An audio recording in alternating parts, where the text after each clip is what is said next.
It wasn't a great movie. It wasn't an awful movie, but it was a big budget movie. It was good. It was what? Family Yoda's always good. It has an excellent cast. It really does. Storyline's a little. The storyline was ridiculous. What's going to happen here is there's going to be some number of these where the sequence is wrong. There are ways I can actually find it better than just hunting for them like this.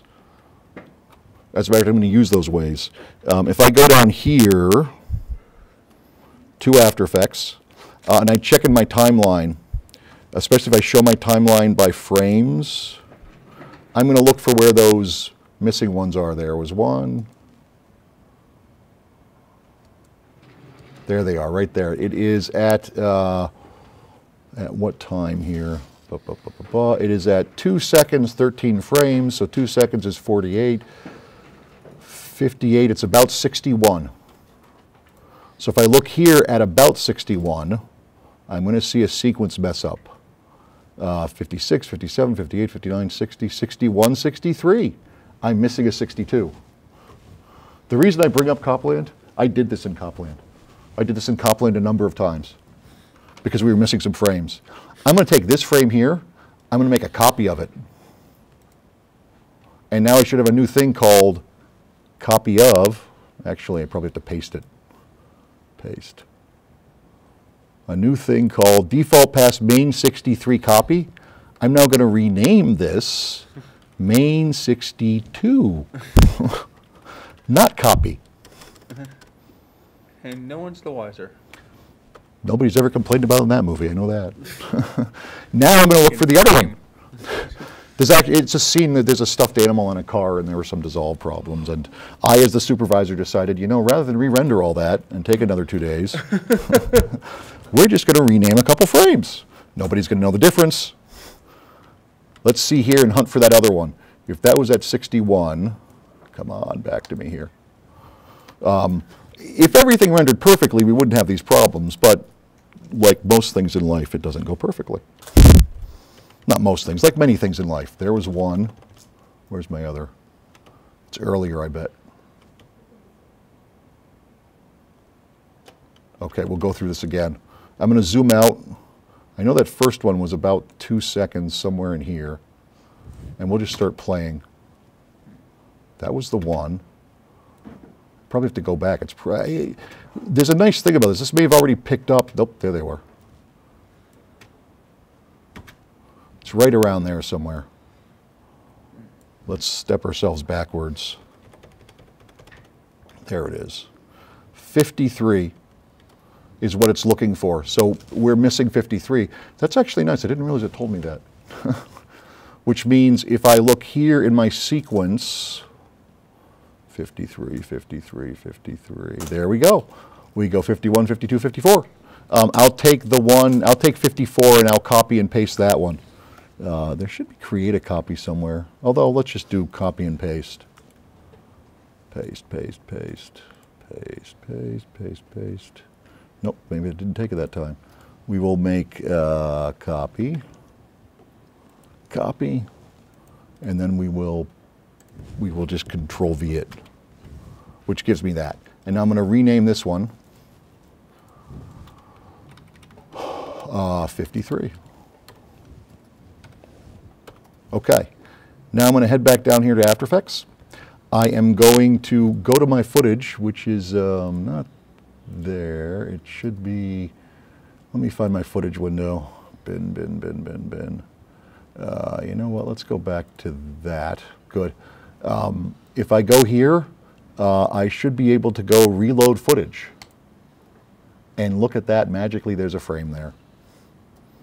Now let's go back here to our standard, why not? Good. And I'm going to hit play again. And now we should see that sequence without. It will take a second to load in again. Not a second, a little bit longer. But you'll see there'll be no breaks in it. That's the important part. I want to fix up any problems I have here. I also, if I'm in After Effects, and I know After Effects, I can do things like put titles, I can put sound, I can do any of that stuff, fades, dissolves, that sort of thing. I think one of the common mistakes that happens in 3D, that people think if they're looking at a 3D movie, that they would render like one scene and then another scene and another scene and another scene, and they don't do that. They could render 20 scenes together because they know they're all going to end up in a compositing program where they're going to edit it all together in the end anyway. So this is where you can fine tune all that. You can do dissolves from scene to scene. You can do all that stuff here. I bet you the frame rate, I just want to make sure about this, that the frame rate is coming in at 24. Okay. This, let's say I was happy with this. I now want to output it. I want to get this on YouTube for people to see. I'm going to, let's go back to our animation settings, and I think I can close this panel somehow. Yeah, well, that works. This one over here, I'm also going to pull over there, and I'll pull that over there. And good, we have a little more room now. I'm going to output this composition. I'm going to go composition, add to render queue. I first click the yellow words here. Frame rate's good, quality best, 1280 by 720, good. I'm going to click this one, which is the most important one to click actually. I want to make this a MPEG 4. Probably. Let me see if this will give me the right options. That all looks happy to me. That all looks good. Although this worries me, settings mismatch. You see that has a stupid limitation on it. What do I want? H.264 Blu-ray will work, I believe. Yes, 1280 by 720. Okay, that tells me what it's going to output it to, comp1 MV4. I could rename it. I could name it, I'm going to name it title bit 1. And actually, I'm going to put it somewhere easier to find too. I'm going to put it loose in my C drive.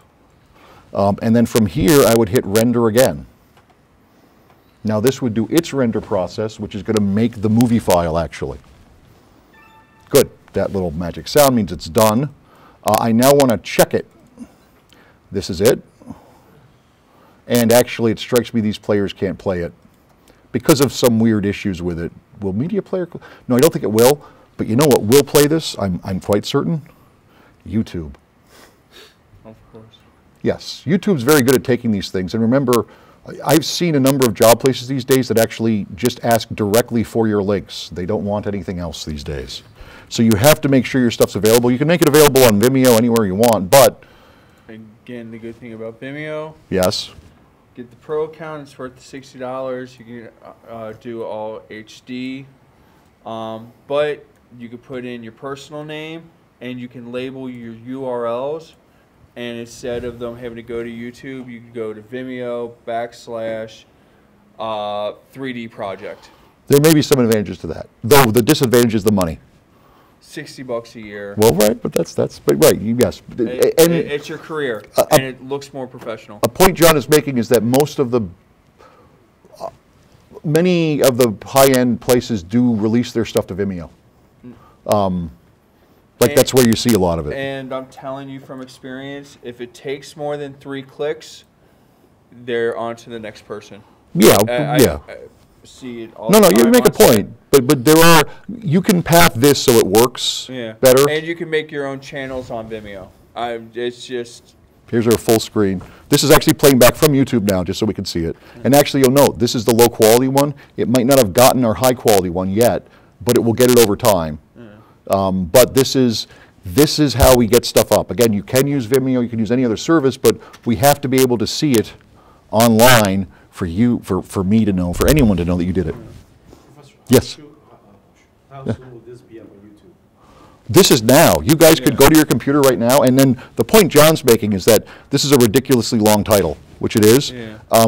I could, and just for kicks, you see I have no views yet. Why should I? If I go to this video myself, which will be here, and I hit, there should be a share on here somewhere. Well, you know, here we go, share. If I go to share, they give me this link. There should be a way to make the link shorter too. But if I took this right now and I were to email it, you know what, Christian, I have your email, so why don't I do that? Compose to, bet Christian will come up, yep. YouTube link. And then from here, I can actually do a number of things. I'm going to just paste it like that. And I can also do this.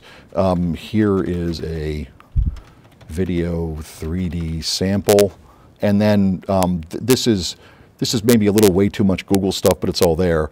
I could just link it to it that way too. And if I send that to you, you should now be able to click on that and get that. And anybody else can too. There's several reasons why I want you guys to have your stuff up. One of the more important is that all of you, if you ever want to get a job anywhere or apply to another school, have to make demo reels. And one of the biggest problems we have in here is people lose their stuff. If you have it up on YouTube, you can get it back down again when you want to assemble it. You don't have to share it if you don't want to, but you have to make it available. Number two is that if you're working in this field, the point of this field is showing things to